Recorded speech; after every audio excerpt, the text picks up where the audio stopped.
Here at MultiGun Nationals, it's USPSA, so that's hit factor scoring. So if you're not familiar with hit factor scoring, it just means you get 5 points for the middle, 3 points for the Charlie outside, and then 1 point for deltas all the way around the outside. It really is a speed and accuracy game versus just sending 2 rounds at paper and wishing for the best. We did Texas 3-gun earlier this year. If you didn't see some of that footage, go check that out in the Texas Hill Country, stuff like that.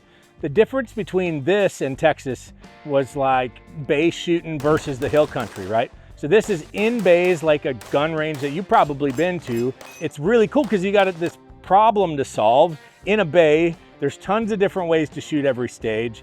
You've basically got to be a good problem solver and a good shooter all wrapped into one. And so this is a unique style of multi-gun, and it's bay shooting. So lots of fast paced, dump one gun in a barrel, grab the next, and execute good shooting.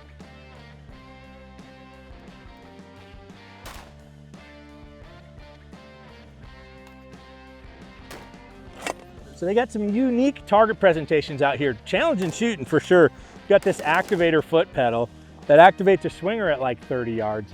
So now you're starting to think about, do you lead it? Do you shoot right at it? Like, you got a lot to think about when you're shooting targets like this. You gotta get the timing right. You gotta lead it potentially, depending on what caliber and what distance. And it's just a difficult presentation to deal with. A lot of this happening out here at MultiGun Nationals.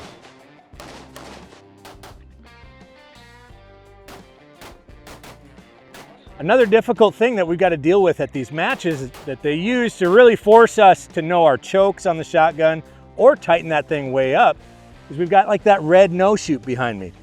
So that no-shoot, if that goes down, it's a penalty. And so you're dealing with a half-covered target and you're shooting it with birdshot, okay?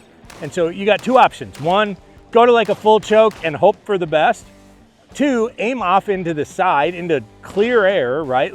And just let the edge of your pattern hit the target you're trying to knock over. When you're shooting a shotgun and there's a no-shoot or something you don't want to hit in front of the thing you're trying to shoot, you got to have good shotgun dope and understand what your chokes are doing so you can aim off the target and let the edge of the pattern hit it. It'll really, really hurt from a penalty perspective if you pick up that no-shoot. So something to think about when you're shooting some of these stages.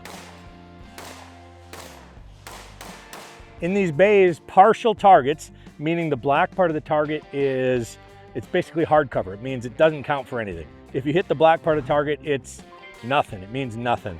And so these partial targets make it a pretty big challenge. You come up, you center up the red dot in the center of the target.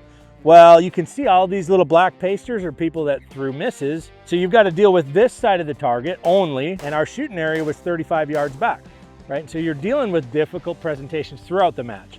And so more than anything, these bay stages, they got to get creative, right? To make them difficult, so you can't just come in here and hammer. And these target presentations like partials, like swingers, all the different presentations you got to deal with are part of how you make a bay match technical and difficult for anyone that wants to come out and shoot, yet easy enough for someone to come out and try on their first event. So if you've been thinking about doing some multi-gun, but you don't have some big Texas hill country backdrop, your local club likely has something like this with bays in it. Jump in, shoot a USPSA multi-gun match, give this thing a shot, and you'll certainly enjoy the time if you like firearm space. Hope this was interesting to you. If it was, jump in and give us a follow below. Like, comment on any matches that you went to that you thought were interesting. We're really always trying to find other cool events to go out, check out, try out, and share with you. So if you got something we just shouldn't miss, just let us know in the comments below.